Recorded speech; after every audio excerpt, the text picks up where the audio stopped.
Merci d'accepter notre invitation à vous exprimer sur notre modeste média de réinformation pour l'Aquitaine.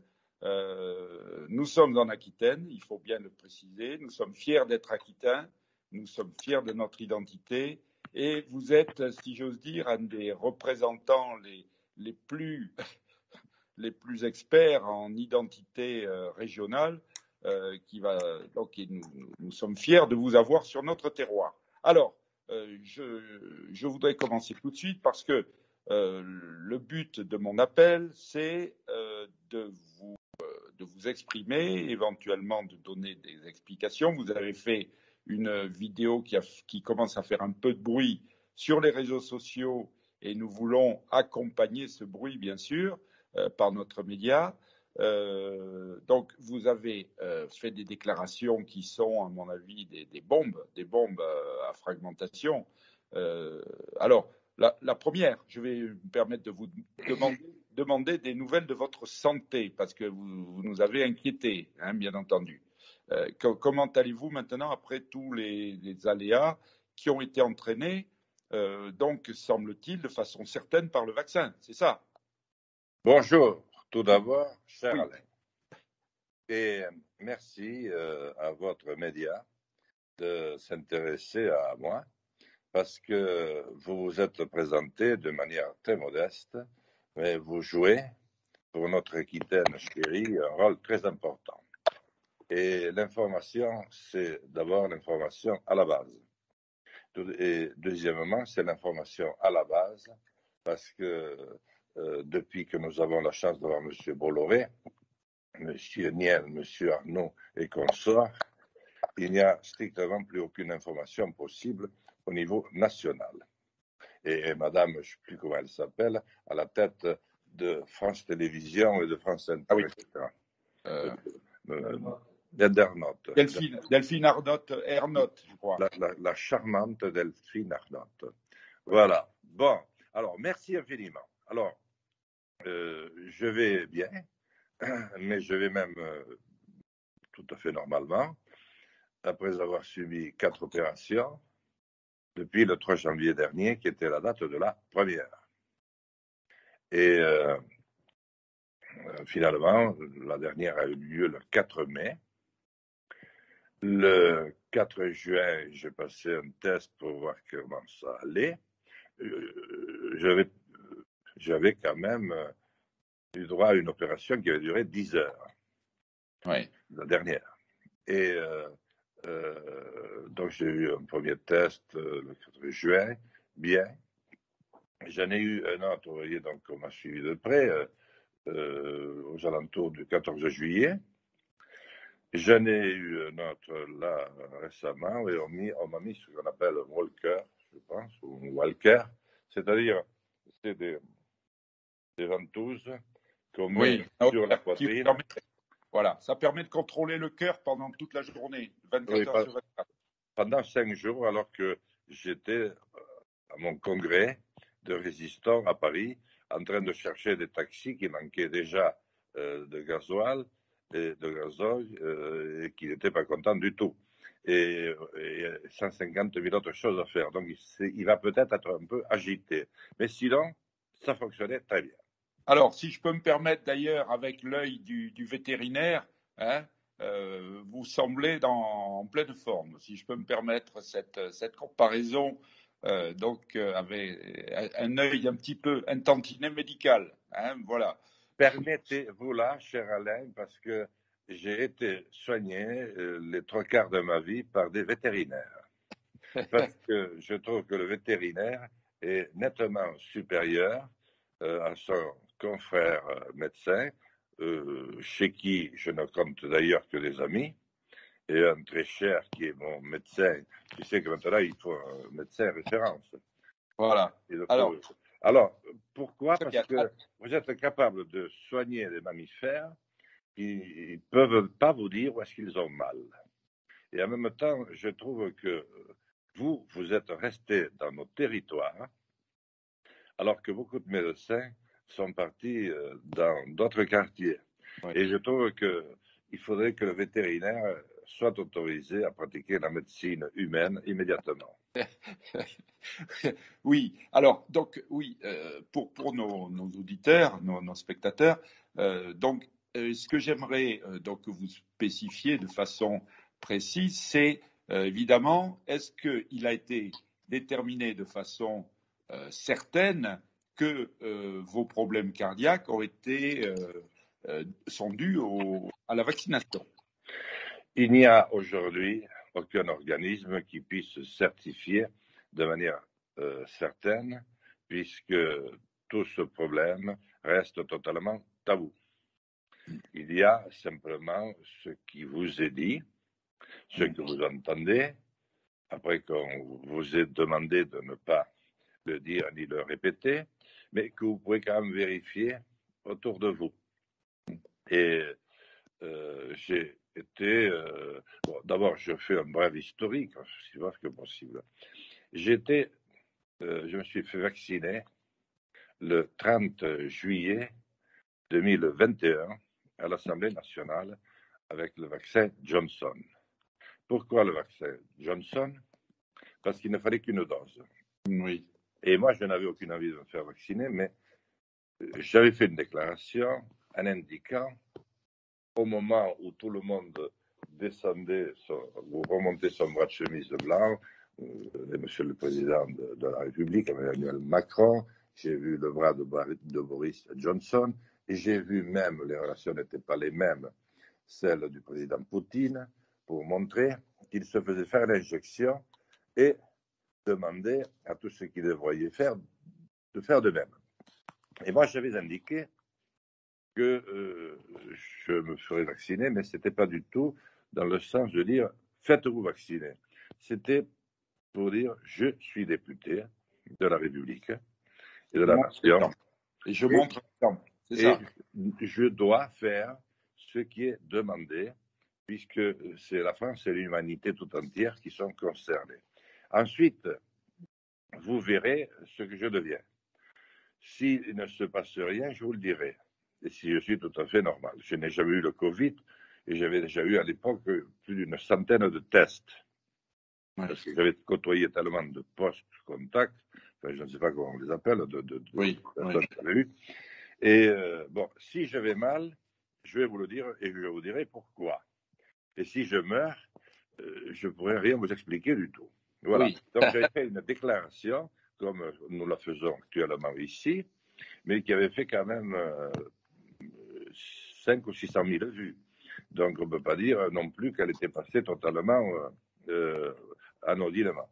Et alors, combien de temps après, excusez-moi de vous couper, combien de temps après est-ce que vous avez eu des symptômes symptômes cardiaques, pour voir la coïncidence? Est-ce que, voilà, c'est ce qui m'intéresse, c'est ce qui intéresse nos auditeurs. Alors, donc, je me fais vacciner le 30 juillet, l'Assemblée ferme, je descends et je pars avec mon épouse, mon fils aîné et nos 3 petits-enfants à côté de Montpellier, prendre 8 jours de vacances. Et je ne me sentais pas bien. J'ai mis ça sur le compte du changement de rythme. D'habitude, quand j'arrête, oui, il y a un coup de... je dormirai sur l'eau. Et puis là, je ne dormais pas. Et puis, au bout de 2 ou 3 jours, c'est-à-dire le mardi, mercredi, jeudi déjà, tout m'agaçait. C'est-à-dire les petits-enfants, c'est normal qu'ils faisaient un peu du bruit. Alors, mon fils a mené tous ses amis invités, des rugbymen qu'on a plus l'habitude de voir à la télévision que de voir chez soi, qui avaient aussi des enfants. Ça m'agaçait. Et j'étais très irritable. Alors, je me suis dit, bon, j'ai pris sur moi, bien sûr, et je suis rentré. Et quand je rentre, et là, c'était le début août, le 10 août, j'entreprends tous les ans des travaux à la ferme et je fauche avec une moto-faucheuse à la pente et des rotophiles. Des fois, un de mes fils vient m'aider. Et je nettoie 40 hectares. Les 40 hectares que nous avons en montagne. et où ne vont que les brebis, voilà, essentiellement les brebis et les chevaux. Et là, le premier jour, je me sens essoufflé, mais je dis donc, qu'est-ce que tu es encrassé? Actuellement, tu ne ferais pas 6000 kilomètres à pied, parce que j'ai fait 6000 kilomètres le Tour de France, mais j'étais fatigué déjà en partant. Mais je me suis dit, ça va passer. Et là, pendant toute la période où ça durait, je suis resté 1 mois à la maison, cette sensation d'essoufflement et de grande fatigue ne m'est jamais passée. Et puis, j'ai vu mon médecin, il m'a regardé, il m'a vu le visage, il m'a dit, mais toi, tu t'es fait vacciner ou quoi? Ah. Et je lui ai dit, ben oui, je l'ai dit. Il me dit, écoute, et il me prend le pouls, et il me dit, tu vas aller d'urgence à la clinique de cardiologie, tu vas voir tel médecin, etc. J'ai dit, pourquoi, qu'est-ce que j'ai? Et alors, c'est ce que j'ai fait, et on m'a, d'abord, il voulait me garder le soir. Ah, j'ai dit, non, parce que être en bonne santé et passer en quelques instants d'homme en bonne santé au statut de presque mourant, dont on doit s'occuper, parce qu'on m'a dit, mais si on vous lâche, il faut qu'on vous envoie un cardiologue avec. Je dis, non, ou alors on va avertir tous les cardiologues de la région. Donc vous voyez, et ma femme n'était même pas rentrée, mais on était partis ensemble. Alors, bon, voilà, juste après avoir fauché toute... voilà. voilà. Donc, oui. Là, Alors, c'est pas mal. pour nous résumer, il y a eu donc quand même une simultanéité entre la vaccination et l'apparition de signes de dégradation de la santé, fatigue, etc., problèmes cardiaques. Donc, c'est quand même, on peut, d'une façon, sinon certaine, du moins une forte suspicion que ce soit le vaccin qui ait entraîné ça, d'autant plus que je ne sais pas si vous connaissez Virginie Joron, qui est une députée européenne du Rassemblement national, qui fait un travail absolument extraordinaire, que j'ai interviewé d'ailleurs pour notre média, et qui a fait des enquêtes très approfondies sur les effets secondaires des vaccins. Notamment, il y a effectivement les effets cardiaques, cardiovasculaires, et aussi sur le cycle menstruel des femmes. Hein. Et il y a eu beaucoup de cas. Et donc, si vous permettez, Alain, oui. j'ai été saisi par elles. Elles ont une organisation, oui. Mais les chiffres qu'elles m'ont donnés sont démentiels. Démentiels. Démentiels. Et elles, contrairement à moi, elles ont quand même maintenant déjà recueilli un certain nombre de données, et elles sont suffisamment nombreuses pour qu'on puisse établir des faits. Tandis que moi, je vous raconte une histoire isolée. Donc, je vous redonne la parole. Vous me parliez de cette députée européenne. Excusez-moi. Hein. Oui, non, j'en prie. Je voulais apporter cet élément. Voilà. Alors, donc, on a à l'évidence, et justement parce que vous êtes un homme public, un homme dont la parole porte malgré tout, même dans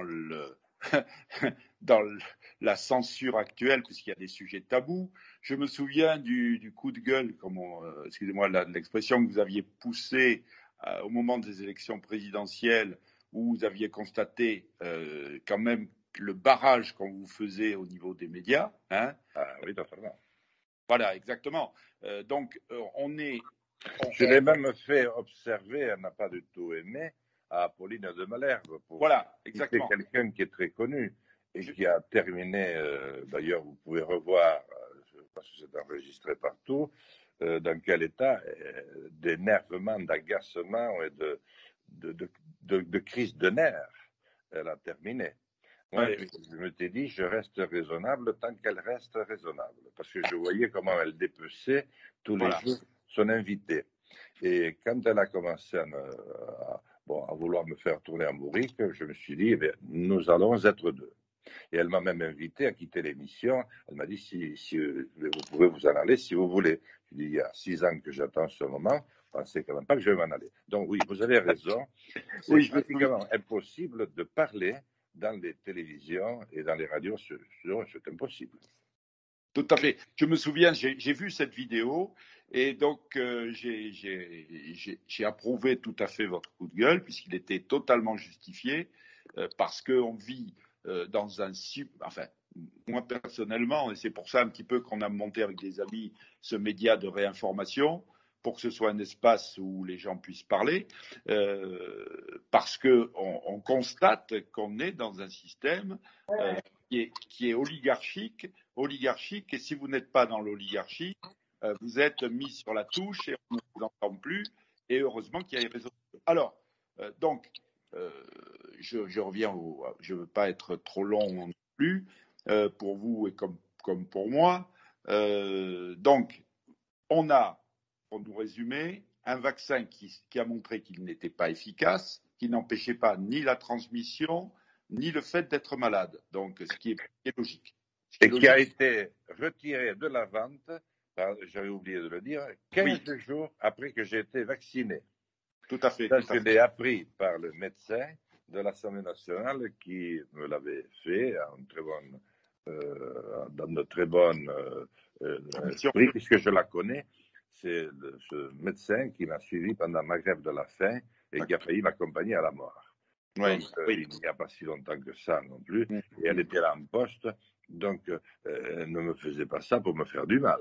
Elle faisait ça parce qu'elle est en responsabilité très importante, celle de vacciner les députés. Et de veiller sur eux, sur leur santé. Mais 15 jours, ça je l'ai appris après coup, 15 jours après mon vaccin, ce Johnson était retiré de la vente. Donc ça, déjà, mais je ne pensais pas du tout, je ne faisais pas du tout le lien de cause à effet. C'est après que j'ai dit, mais enfin, pourquoi ce vaccin a-t-il été retiré? D'accord. Alors, il a été retiré, mais on a eu il y a énormément de cas qui sont rapportés, évidemment, malgré l'omerta, avec les vaccins Pfizer, avec le vaccin Moderna, donc sur des effets secondaires. Alors, ces vaccins, mais moi, ça ne m'a pas étonné, comme je vous le disais hier lors de notre entretien privé, on n'a jamais réussi dans l'histoire de la médecine, que ce soit humaine ou animale, à mettre au point de vaccins contre les coronavirus, parce que ce sont des virus très particuliers qui mutent beaucoup, qui changent beaucoup et qui sont c'est leur particularité. Et voilà. Bon, donc c'était le point. Je voulais vous interviewer évidemment sur ce point. Le deuxième point, donc alors là qui est énorme, et là là, je vais vous cuisiner, si vous le permettez, de façon amicale, mais approfondie, concernant ce Scud que vous avez envoyé, à savoir que Emmanuel Macron et les gens qui sont autour de lui ne se seraient pas fait vacciner. Quand on sait les insultes qu'ils ont fait à ceux qui voulaient emmerder les non-vaccinés, quand on sait que... Les menaces. Quand on sait que le personnel soignant ou les pompiers qui ne voulaient pas se faire vacciner ont été mis sur la touche avec un statut ni de licenciement ni quoi que ce soit, ce qui fait qu'ils ne reçoivent plus rien ni aucune aide et qu'on a refusé de les réintégrer encore récemment. Est-ce que alors parce que c'est une accusation grave, cher Jean Lassalle, c'est une accusation grave de dire que tous ces gens-là, par cynisme, avec un cynisme et une mauvaise foi, une perversion totale, ne se seraient pas fait vacciner. Est-ce que vous avez donc quels sont les éléments que vous pouvez porter à notre connaissance sur ce sujet? Parce que là, c'est vraiment un scandale à l'état pur. Et je vais porter tous les éléments que j'ai, bien entendu, et que j'ai proposés à plusieurs médias avant de tomber sur ce média d'origine chinoise qui a bien voulu, mais qui est contre le régime chinois aussi, hein, et qui a bien voulu m'enregistrer sans aucune difficulté. Vous savez que dans votre métier, enfin, l'ancien comme l'actuel, vous êtes journaliste maintenant, et comme dans le mien, vous êtes quand même tenu à la protection de vos sources. Oui, bien sûr. Parce sûr. que, surtout dans le contexte actuel, on peut rappeler qu'il y a des infirmières qui ont été exclues il y a plus d'un an et qui n'ont toujours pas reçu un centime d'euro. Donc ça, Voilà. ça existe. C'est pour montrer à quel point je veux rentrer dans votre questionnement. Le seul problème, c'est que vous, comme moi, comment vous faites pour ne pas envoyer la misère, Oui, peut-être pire, parce que pire. tout le monde n'a pas les moyens de se défendre, enfin, du moins comme moi, les moyens, voilà, je ne sais pas lesquels j'ai d'ailleurs, mais enfin, la résistance, c'est la résistance. Eh bien, oui, j'ai eu la preuve incontestable. Alors, je me suis dit, qu'est-ce que je fais? À partir du moment où j'ai cette preuve, mais j'ai vérifié tous les moyens d'apporter la preuve. Ça ne peut pas se faire sans mouiller des personnes qui sont Oui, dans oui. un entourage proche. D'accord. Donc je me suis dit, eh bien, je vais le dire. Mm. Le président de la République française, et je me suis présenté pour le remplacer, si nécessaire, parce que je le trouvais très fatigué. Bon, il a voulu tenir le coup, donc il est un citoyen comme moi, et moi, j'aurais une accusation pareille qui serait portée sur la place publique, je ne resterai pas les mains dans les poches, si je puis dire, ou à ne rien dire, parce qu'il n'est pas possible qu'il n'ait pas entendu maintenant ce que j'ai dit. Quand je vois l'emballement des réseaux qu'il y a eu, le nombre d'interviews étrangères auxquelles j'ai eu droit, en France aucune, hein. Mais je réagirai. Et c'est simple. Je dirais, voilà, j'apporte ou j'invite monsieur l'ancien député Jean Lassalle et je lui apporte les éléments que j'ai pour lui prouver que j'ai été vacciné. C'est la première chose. La deuxième chose qu'il peut faire, il peut dire, monsieur le député Jean Lassalle pratique d'une manière éhontée le complotisme, et Oui. je le traduis devant la cour, celle qu'il veut. Il Oui. porte plainte contre moi.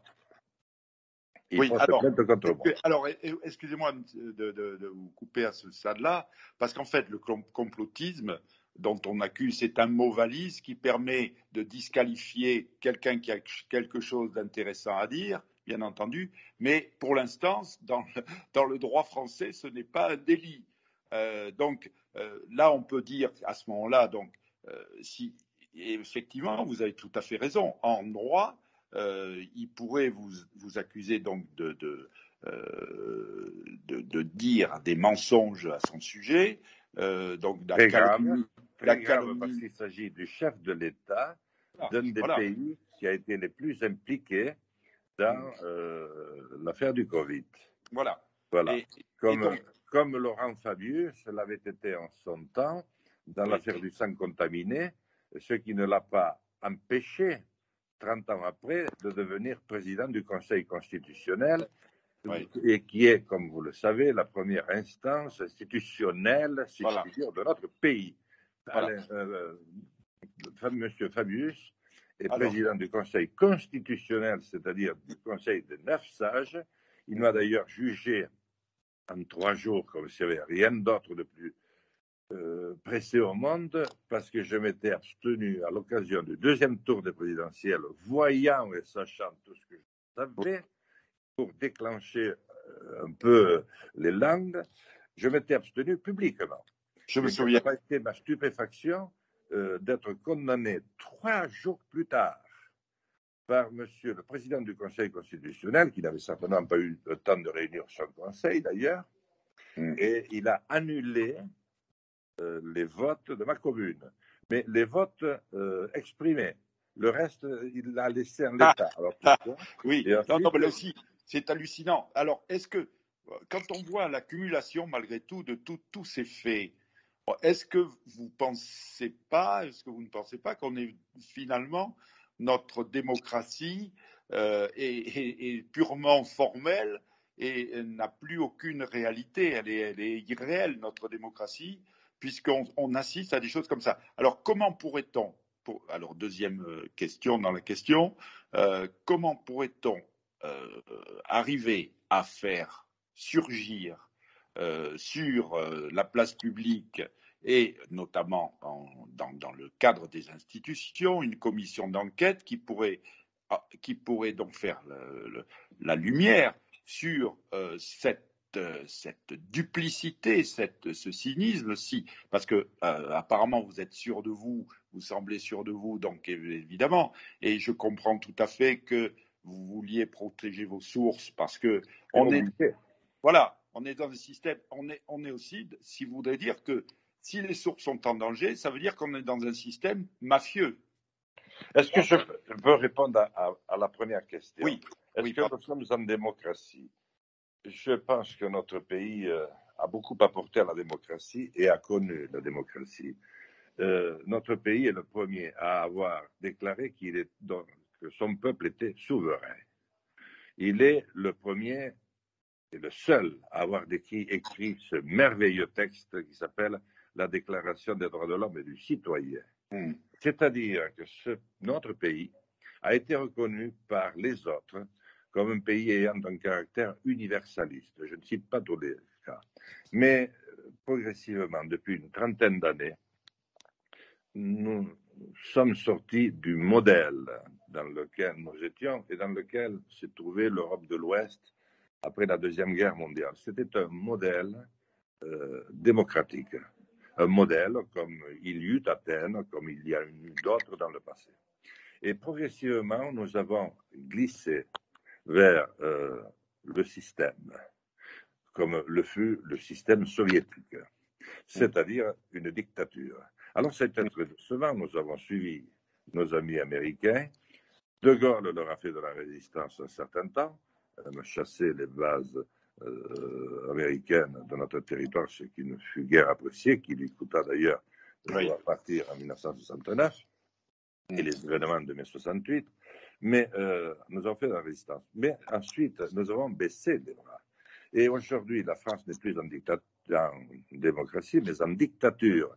Mais c'est ce que j'appelle dans mon livre Aurore ou Crépuscule, au Cherche Midi, une dictature molle. Pourquoi une dictature molle? Parce qu'elle n'apparaît pas dure ni violente. Il n'y a pas d'oriflamme à nos frontières immenses. Il n'y a pas des voies nasillardes. Il n'y a pas de soldats au pas de loi qui traversent nos rues et qui nous envoient vers des destinations inconnues. Non, aujourd'hui, si on ne partage pas votre point de vue, on attend que vous vous desséchiez sur place, tout seul. On ne vous demande rien. On vous entraîne, et surtout, à l'heure actuelle, c'est un espèce de goulag intérieur, puisque être résistant ou dissident à l'heure actuelle vous entraîne dans comment dirais-je, un exil social, hein, c'est-à-dire que vous perdez toutes vos attaches sociales, etc.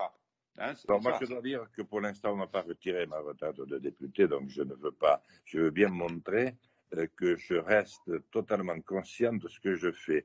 Et je veux ajouter, cher Alain, que celui qui vous parle a 67 ans. Et en 67 ans, j'ai 45 ans, 46 ans cette année, de mandat public. J'ai été maire pendant 42 ans et député plus de 20 ans, avec tous les mandats locaux. J'ai créé ma propre entreprise dans laquelle j'ai eu plus de 10 salariés et qui continue à vivre encore avec un de mes neveux. Et il y a des ingénieurs, des architectes, etc. Pour être indépendant du monde politique, parce que mon père, qui n'était que berger, m'avait mis en garde. Donc j'insiste, ce n'est pas un néophyte qui vous parle. Et c'est d'ailleurs, je crois aujourd'hui, je suis aujourd'hui une des personnalités les plus connues, j'en ai suivi beaucoup pour le savoir, à travers la France, et d'une certaine manière aussi respecté, écouté par le peuple. Je suis aussi capable de faire, dans les 5 minutes qui viennent, après mon arrivée, un rassemblement devant la mairie d'Arras, uniquement pour faire des selfies, et que devant celle de Marseille ou ailleurs. Oui, oui. Le seul problème, c'est que je vois autour de moi les caméras de France Télévisions, de NTV, etc., toutes les télévisions que vous voulez, et des radios. Il y en a même qui tendent leur perche vers moi, mais lorsque j'écoute ensuite, il n'y a rien. Or, je fais un tour de France quasi permanent. Quasi permanent. J'étais la semaine dernière à Paris 8 jours pour le congrès de résistants que je préside. Et donc, celui qui vous parle n'est pas un fou furieux, qui ne connaît rien et qui n'a jamais approché le monde politique. Oui, vous connaissez. J'ai eu des responsabilités importantes et je suis parfaitement conscient. C'est la raison pour laquelle je suis convaincu que le moment est venu de se lever et pour ceux qui en ont les moyens de parler. Oui, je l'affirme, Emmanuel Macron, président de la République française, un certain nombre de membres du gouvernement et quelques-uns des collègues députés ne se sont jamais fait vacciner. D'accord. Alors, donc ça, effectivement, donc c'est à la fois énorme, c'est scandaleux, c'est un scandale absolu, quand on voit le discours qui a été tenu.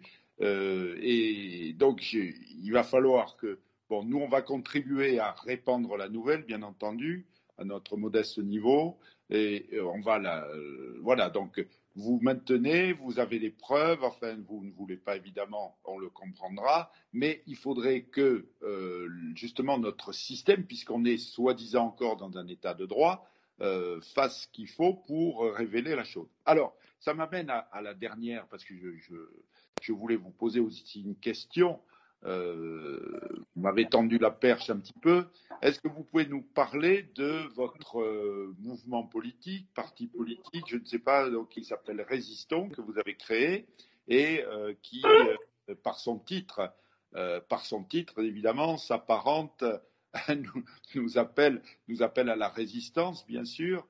Et donc, est-ce que vous pouvez nous en parler très brièvement? Oui, c'est un mouvement que j'ai créé il y a 8 ans avec un groupe de copains. Après avoir quitté le MoDem, vous voyez, j'étais même vice-président du MoDem de François Bayrou. J'ai été l'un des fondateurs du MoDem avec François Bayrou et la regrettée Marielle de Sarnez. Donc, j'ai quand même donné ailleurs, si j'ose dire, et de bon cœur, parce que je croyais que c'était la solution. Et puis ensuite, j'ai compris progressivement que nous faisions fausse route. Je l'avais dit à François Bayrou, je lui ai dit, nous ne sommes plus dans ce modèle démocratique et nous faisons semblant. Et il n'y a rien de pire que de faire semblant, parce que c'est la porte glissante vers les dictatures les plus féroces. Le jour où ceux qui constatent que nous ne faisons plus ce que nous disons, mais que nous faisons le contraire, ne le disent pas, ça devient très grave. Donc, résistons cette fondée ainsi.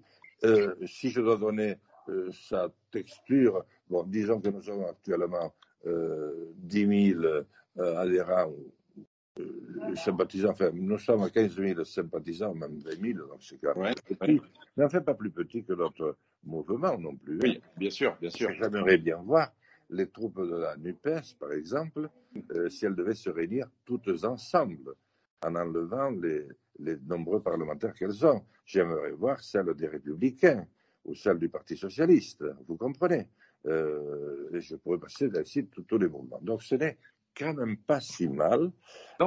Et il y a là près de 50% de compatriotes qui ne votaient plus. Certains ne votaient plus depuis 20 ans. Si on parle de l'abstention, mais elle est bien quelque part, l'abstention. L'abstention, c'est quand même des hommes et des femmes qui refusent catégoriquement de voter. Voilà. Et il se trouve que là, il y en a qui nous rejoignent, et je peux vous dire que leur statut social, leur position, leur situation, leur diversité n'a rien à envier aux membres des autres mouvements ou partis qui anime la politique et la vie politique de notre pays.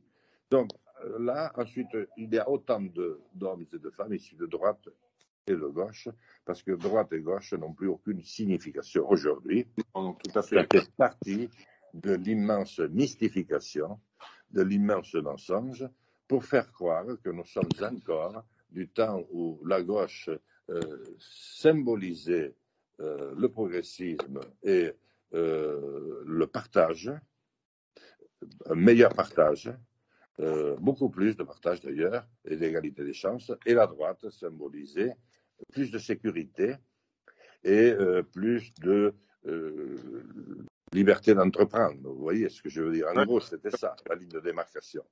Bien Mais sûr. le dernier véritable match que j'ai vu dans cette configuration, pour dire que notre génération est terriblement coupable de lâcheté, c'est Valéry Giscard d'Estaing contre Mitterrand.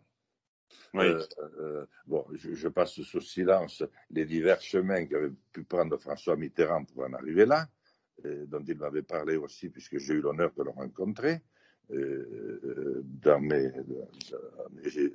lorsque j'étais jeune, mais déjà élu. Et les vicissitudes qu'on a prêtées à Valéry Giscard d'Estaing. Mais là, ceux qui votaient, ils votaient pour les uns pour la droite ou le centre-droit, et les autres votaient parce qu'il y avait l'union qui n'a rien à voir avec la NUPES, l'union des socialistes, des communistes, des radicaux de gauche, etc.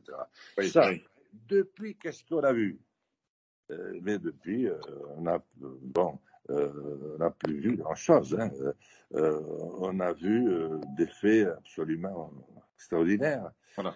Chirac, on aurait pu penser, après le mal qu'il s'était donné, qu'il serait un grand président. C'est lui qui a transcrit le plus de directives européennes en droit français sans discussion, avec le 49.3. Voilà. Alors qu'il avait parlé du parti de l'étranger auparavant. Oui. Je peux vous les passer tous sous silence. Donc, c'est pour vous expliquer comment nous avons pu glisser ainsi et comment la France, aujourd'hui, se retrouve dans un régime de dictature. Alors, une dictature redoutable, parce que si on tombe sur vous, vous ne vous en sortez plus. Oui. Je pense et personne n'en saura rien. Est-ce que vous ne pensez pas qu'on pourrait plutôt qualifier le régime actuel d'oligarchie? On est dirigé par des oligarques et une espèce de caste finalement qui s'auto-reproduit entre elles, etc. Puisqu'on voit que les ministres qui quittent le gouvernement sont recasés dans des entreprises d'État, etc., dans des grandes entreprises. C'est-à-dire qu'on a une espèce de... Est-ce que vous ne pensez pas que le problème est lié un petit peu d'ailleurs à ce qui avait précédé la Révolution française, c'est-à-dire qu'il y avait une oligarchie qui ne rendait plus aucun service à la nation, au contraire, et qui accaparait toutes les ressources et tous les pouvoirs sans en référer d'une part au peuple. Voilà, donc est-ce que vous ne pensez pas qu'on peut faire un petit parallèle en l'occurrence? Cher Alain, le parallèle est total, je le confirme, c'est une oligarchie. Nous sommes bien d'accord, et c'est tout à fait le principe de l'oligarchie qui, c'est la mafia d'une certaine manière. Voilà, mais si vous voulez, l'oligarchie est plus présentable que la mafia. C'est une organisation, disons, apparemment civilisée. Mais je répète qu'en plus de l'oligarchie, nous sommes en dictature. Parce que lorsque vous avez des milliers et des milliers d'infirmières qui, parce qu'en conscience, ne veulent pas se faire vacciner, parce que vous avez des médecins qui ont refusé de vacciner et qui se sont retrouvés rayés de l'ordre. Lorsque vous avez quelques très rares opposants qui, avec des éléments qui paraissent sensés, veulent simplement s'exprimer à la télévision française ou à la radio, ils en sont empêchés. Et ils en sont empêchés à un moment qui prouve bien la dictature, c'est pendant une campagne des présidentielles. Parce que là, vous avez l'ardente obligation de parler aux Français, vous avez été qualifié, vous avez été mandaté par 500 maires sur 30 départements différents et vous avez été autorisé, après vérification très, très, très probante et approfondie du Conseil constitutionnel du fait que vous remplissiez les conditions. Eh bien, dans ces conditions-là, lorsque celui qui vous parle, votre serviteur actuel, dit « J'ai eu 3h10 de temps de parole durant cette campagne électorale, à comparer avec les 230 heures de M. Mélenchon. Les 220, je ne sais plus combien d'heures de M. Zemmour. M. Zemmour n'a pas fait beaucoup mieux que moi. Madame la responsable du Républicain, il y a eu 150 heures, tout comme celle des socialistes. Moi, 3h20 et vérification faite, 3h20, parce que j'ai été invité 2 fois à l'émission d'Hanouna, de M. Hanouna, Cyril Hanouna, et qui dure 1 heure. Et ils ont compté 1 heure pour chacun. Ça veut dire que c'est comme si j'avais parlé rien que moi, tout seul. Oui, tout seul. Voilà, tout à fait. Donc, oui, ça veut dire que j'ai eu 2h10, 2h10, 2h20, 1h10, 1h20 de temps de parole. Donc, comment appelle-t-on ça? C'est pire que l'URSS. L'URSS se faisait au moins semblant du temps de l'agence TASS de donner la parole à quelques gens, même si elle était très dure après avec les Solzhenitsyn et autres, mais elle faisait semblant. Ici, on ne fait même plus semblant. Voilà. Comment peut-on expliquer qu'après ce que j'ai dit, il n'y ait pas une télévision, à part mon ami de Sud Radio, dont le nom m'échappe maintenant, André Berkoff. Mais André Berkoff m'a appelé le lundi, mais je rentrais de Paris. Je lui ai dit, attends quelques jours, je ne peux pas remonter à Paris immédiatement. Et ça, si c'est toi, André Berkoff, je veux te parler en face à face réellement. Mais comment peut-on expliquer cela? C'est une dictature. Et une dictature, pourquoi? Parce que ceux qui malheureusement collaborent n'ont pas le droit. C'est ça ou la mort. Mais pas la mort physique. Non, virés. La mort sociale. Oui, où ils sont impliqués dans un scandale, soit à caractère sexuel, ce qui est le plus à la mode aujourd'hui. Un regard de travers aujourd'hui un regard mal compris, pas de travers, un regard mal compris, vous transporte soit devant les tribunaux s'il s'adressait à une femme, s'il s'adressait à un autre homme ou à une femme armée, vous pouvez être 2 heures après un poignard dans la poitrine. Nous ne connaissions pas cela avant. Nous n'avons pas connu une époque pareille. Donc c'est une époque qui vit sur la terreur, où tout le monde est en situation d'anxiété. Voilà. Je ne veux pas être plus long. Je crois que j'ai répondu à votre question. Je veux simplement vous annoncer la question suivante que je vais poser, mais je vous la livre en prime time, si je peux dire. Je vais demander au journal Le Monde, qui est quand même la référence absolue, de bien vouloir publier l'enquête sur l'incendie de Notre-Dame de Paris. Ah oui. 3/4 d'heure avant que M. le Président de la République ne prenne la parole pour expliquer la fin des États généraux qu'il avait conduits lui-même et présidé après la terrible crise des Gilets jaunes.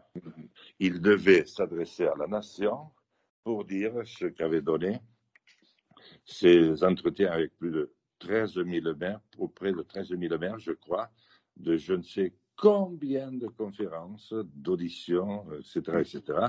Et il devait dire ce soir-là la ligne qu'il proposait au pays. Ça avait été annoncé à corps et à cri depuis des semaines. Manque de chance, ce soir-là, une fumée s'élève dans Paris, c'est Notre-Dame qui brûle. Ah oui. Monsieur le Président, bien sûr, est obligé de se rendre sur les lieux. Il ne peut pas s'adresser à la France. Il ne s'est jamais adressé depuis. Et les Français n'ont jamais su ce qu'il nous aurait dit dans le cadre des travaux qu'il avait menés sur des aspects précurseurs, très lourdement précurseurs, de la révolution qui nous pend au nez, je pèse mes mots, si nous restons dans cette situation-là. Donc, je vais demander au journal Le Monde de faire ce travail, parce qu'il se trouve qu'ils l'ont fait les 11, 12 et 13 juillet, sur donc 3 jours de suite, avec 6 pages, donc c'est vérifiable ça, je suis obligé de protéger aucune source, et je parle du journal Le Monde, dont le patron est M. Niel, l'une des plus grandes fortunes de France, qui a porté M. Macron au pouvoir, avec son beau-père, M. Arnaud.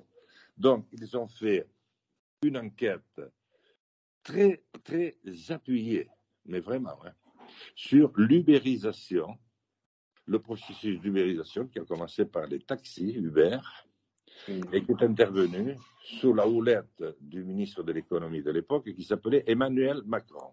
Macron, oui, tout à fait, tout à fait. Et Le Monde, vérifiez vous-même, cher Alain, sur Internet aujourd'hui c'est facile, mais moi j'ai gardé ces journaux des 11, 12, 13 juillet, 3 jours de suite, 6 pages sur Le Monde, et je demande simplement qu'au lieu de faire cette enquête 6 ans après, ce qui a permis au président, interrogé le 14 juillet par 2 journalistes de la télévision française, de répondre ceci. Je vais vous faire la même réponse que celle que vous fit un de mes prédécesseurs célèbres il y a quelques années. Ça m'en a touché une sans faire bouger l'autre. Est-ce que vous croyez qu'un événement aussi important que celui-là, avec ce qu'il comporte comme émotion, ce qu'il comporte comme, comment je devrais dire, choc pour chacune et chacun d'entre nous. Notre-Dame de Paris, c'est pas rien. Et les coûts exorbitants qui ont dû être engagés, le fait que, au fond, nous n'ayons jamais eu d'explication de quoi que ce soit, et que l'enquête ait été décrétée terminée, finie, et d'après le Canard enchaîné, pas très satisfaisante, est-ce que vous pensez que ça ne mériterait pas une explication comme celle de l'ubérisation 6 ans avant? Le problème en France, c'est que tout vient pour celui qui sait attendre, et dans le système dans lequel nous sommes. Mais ça vient trop tard. Nous avons payé très cher les rétrocommissions de notre fait célèbre des ventes des vedettes de Taïwan, qui avaient été conduites par un autre président de la République et un ancien Premier ministre. Nous les avons payées très cher dans le sang. Donc, je pense que le monde peut aujourd'hui se saisir, puisque c'est à sa portée, du compte rendu de l'enquête judiciaire conduite sur l'incendie de Notre-Dame de Paris, ça fait un scandale. Bien sûr. Ok, ben écoutez, on va terminer sur cette. Vous voyez, donc, c'est un petit peu une pelote dont on tire le fil, qui dévide d'un scandale à un autre, et qui semble être le guide finalement de notre République, en tout cas de ce qu'elle est devenue. Écoutez, je vais vous remercier d'une façon, avec toute ma chaleur, la chaleur humaine que vous dégagez, bien entendu, qui est une de vos caractéristiques. Et je vais vous remercier donc de cet entretien très riche, et donc dont on retiendra que, évidemment, les accusations graves que vous lancez contre le président de la République et son entourage sont totalement étayées sur des preuves, et qu'évidemment, il faudra bien qu'un jour ou l'autre, ce scandale se résolve, comme tant d'autres, comme le McKinsey, comme les turbines, etc. Tout ça, on a quand même une accumulation de scandales avec cette. La vente d'Alstom aux Américains, qui est quand même Voilà. le support numéro un de notre force de dissuasion, donc de la force de dissuasion européenne, puisque les Anglais ne sont plus dans l'Union européenne, nous sommes les seuls à les tenir. Donc il y a beaucoup. Alors, ce que je veux simplement dire, Alain, pour conclure de mon côté, je vous remercie beaucoup. Je ne fais pas ça dans un sentiment ni de haine, ni de revanche, ni de quoi que ce soit. J'estime la personne de M. Emmanuel Macron. Il est président de la République. J'estime ceux qui ont des responsabilités, elles sont difficiles à tenir. Par contre, il faut que ceux qui se sentent la force, qui ont le courage, qui ont les informations, mais qu'ils aient un peu de courage. Vous savez, il y a à un moment donné, quelqu'un n'avait pas compris la question d'un journaliste américain qui s'adressait aux 80 millions de Français en 1945. Et les Français lui ont fait observer, mais attendez, mais nous ne sommes sommes pas 85 millions, nous sommes 40 et quelques millions, presque 45. Oui. Non, mais il avait dit, mais non, je ne voulais pas vous offenser parce que je ne peux pas croire que ces 45 millions aient défendu à 97% le maréchal Pétain pendant 4 ans et demi et qu'ils aient acclamé quelques jours plus tard le général de Gaulle. Oui. Donc, vous êtes forcément deux peuples de 40 et quelques millions. Donc, tout ceci pour dire que nous pouvons encore reprendre les choses en main. La France a montré dans sa fabuleuse histoire la capacité qu'elle avait à innover, à inventer de nouvelles dispositions pour faire vivre le vivre ensemble, la démocratie, la transparence, la force qui fonde les grands peuples ou qui les entretient. Et je veux le faire suffisamment tôt avant que le premier sang ne coule, comme disait mon père, parce que ne maîtrise plus rien, pour que pour une fois, ce soit pacifique. Oui. Mon cher ami, bravo pour votre travail. Écoutez, un grand merci. Votre travail, celui de votre organe de communication, vous faites honneur et à l'Aquitaine et à la formation et et au métier de vétérinaire que vous avez eu. En fait, vous êtes un homme de bien. Merci beaucoup, cher Jean Lassalle. Alors, je voudrais, vous voyez, on n'est quand même pas au top parce que je voudrais prier aussi nos spectateurs d'excuser la qualité un petit peu aléatoire. Parce qu'on a été obligé de faire ça avec moi, mon téléphone, mon ordinateur n'a pas voulu répondre comme il fallait, donc je l'ai fait avec mon téléphone. Et donc, mais ça fait partie aussi de la richesse de l'action, hein, c'est-à-dire on est confronté aux difficultés et il faut les résoudre au fur et à mesure qu'elles se présentent à nous. Un grand merci, cher Jean. Ça a quelque chose de Radio Londres.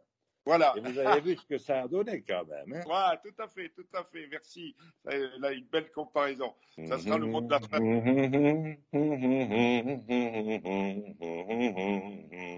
Salut Alain. Bonne journée, merci.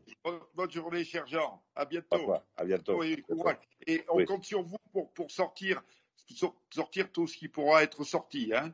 On compte sur vous. Il faut y aller doucement parce qu'il ne faut pas en donner plus que les vaches ne peuvent en manger. Voilà. Vous savez, quand on disait, mais là, il s'agit de comprendre au fur et à mesure, d'essayer d'ouvrir le débat tranquillement. Il n'y a pas eu mort d'homme pour l'instant. Essayons de nous comprendre. Essayons de faire en sorte qu'on veuille prêter un peu d'attention à ceux qu'on élimine de revers de manche. Voilà. Ils ont aussi à s'exprimer, surtout que lorsqu'ils ont servi aussi longtemps la patrie que j'ai pu le faire. Voilà, bonne journée, cher Jean, et à très bientôt. On reste en contact. Merci. Au revoir. Au revoir.